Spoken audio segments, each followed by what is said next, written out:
full-blown police riot. I don't know how to describe police. This is how we were describing the 1968 Chicago Convention. It's happening all over again. Mike Papantonio, America's attorney and host of Ring of Fire Radio, the website ringofireradio.com, is on the line with us. Mr. Papantonio, welcome back. How are you, Tom? I'm fine. I think our country's in a crisis, though. Wow, it's an ugly story. That Ferguson story, I think we're going to continue seeing the importance of reporting about it. When you put toys of, well, you just don't take toys of war and you don't put them in the hands of police who patrol a town of 21,000 people, especially when it seems like they're more concerned about let's dress up and play this role of Bruce Willis. These are fairly untrained, marginally qualified people to be running things like Lincoln Bearcat armored vehicles and using AK-47s and tactical support vehicles. But that is not just in Ferguson right now, Tom. That is the way of the world right now. We see these ninja cops showing up everywhere, these warrior cops. It's like this dress-up game where, you know, they all have the same profile: the shaved heads, the goatees, the Bruce Willis wannabes. No MMPI profile to say are they qualified or not. It's good old boys most of the time, hiring more good old boys to perpetuate whatever the culture is there. For example, in Ferguson, the police chief has a Confederate flag that he has in the window of his home. This is the guy who called out these ninja cops to create this disaster in Ferguson. Wow.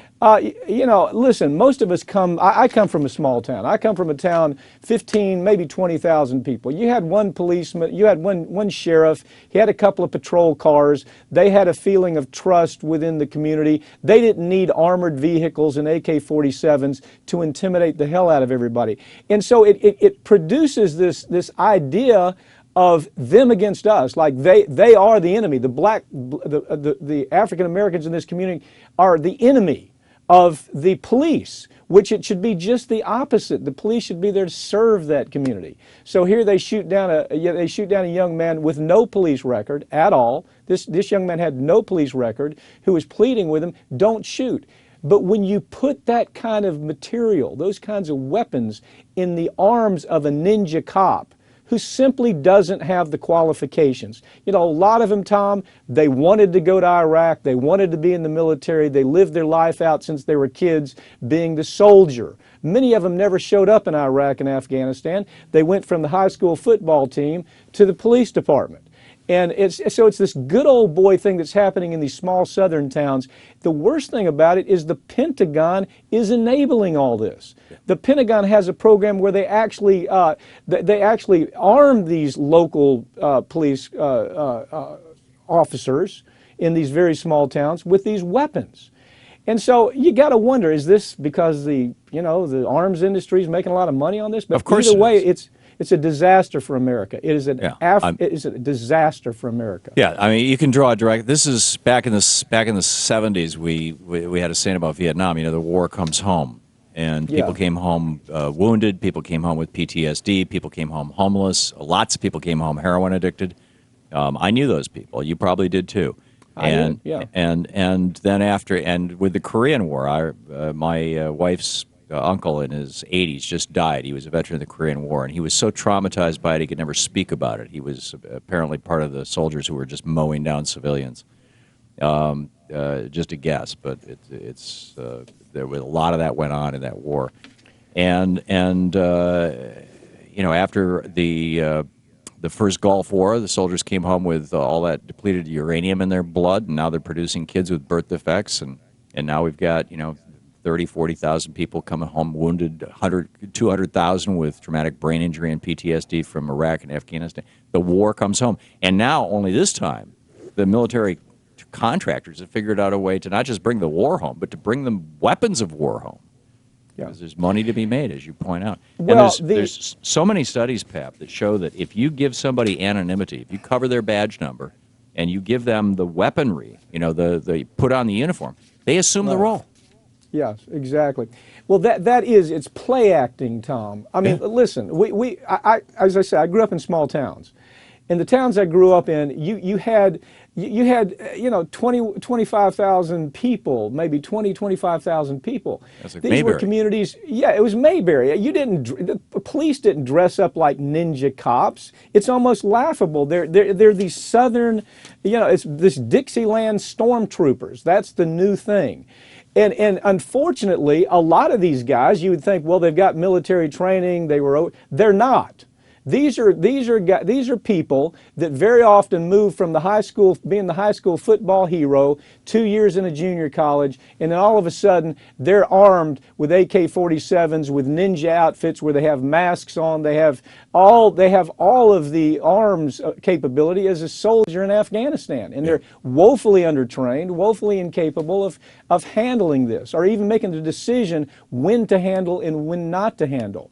But you almost get the impression that it's almost like the Pentagon thinks there's going to be some huge race riots taking place in the United States. Therefore, we have to arm these little small boony town cops with something like this. And we see what happens in Ferguson. Yeah. It's a disaster. Yeah, and frankly, as much as they're afraid of, quote, race riots, I think they're also afraid of the Occupy movement. I think they're afraid of just people rising up and saying, we're sick and tired of having the Koch brothers buy our federal judges, or our state judges for that matter.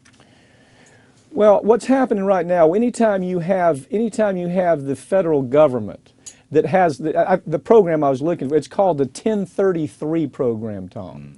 And the 1033 program is where the Pentagon plays this huge role in transferring these weapons of war to these small villages all over America. Right. And look, these are bored policemen. What is the average policeman in a small town is bored. Okay? It's not like it's not a high crime environment. They don't have much to do. So anytime they can put on a black mask and dress up like Bruce Willis, they're going to do it, and they're usually going to abuse the moment. And that's what we see happen in Ferguson. And I don't know how to be any clearer about the fact you have to take the weapons away from them. You have to retrain them in how to build a communication with their community where there's trust. The average beat policeman working in Boston or New York, they understand what you have to do is have a trust relationship in that community, not dress up like Bruce Willis, ninja cop, and scare the hell out of everybody, not feeling like an occupying army there in the neighborhood. Yeah. In the minute and a half or so we've got left, I did see the story that the Koch brothers are spending big on state Supreme Court races. This is in your wheelhouse. Your thoughts? We've talked about this before. The Democrats, for so long, have just been so lame, so absolutely lame in understanding what was happening to them. In 1982, you had Karl Rove start going state to state saying, look, I'm not sure, but I think I can start nullifying all this legislation that hurts conservatives simply by putting knee-jerk conservative lawyers into these judgeship positions. And so what they started doing is not recruiting from real talented lawyers. They basically would go city to city, Alabama, Mississippi, cities, Louisiana, mostly the South is where they started, Texas, and they would find political hacks, people that had come up in the Republican Party that they knew were never going to buck the system, and they would put them in judgeships. And they found that even if you had a progressive legislature to write good legislation, the judges would nullify that legislation. So that's what the Koch brothers are doing nationally. Yeah, and with the whole idea of judicial review, our judges have become more important than legislators. It's amazing. Oh, absolutely. Yeah. Mike Papantonio, America's attorney and host of Ring of Fire Radio, ringofireradio.com, also Ring of Fire TV on Free Speech TV. Thanks, Pap.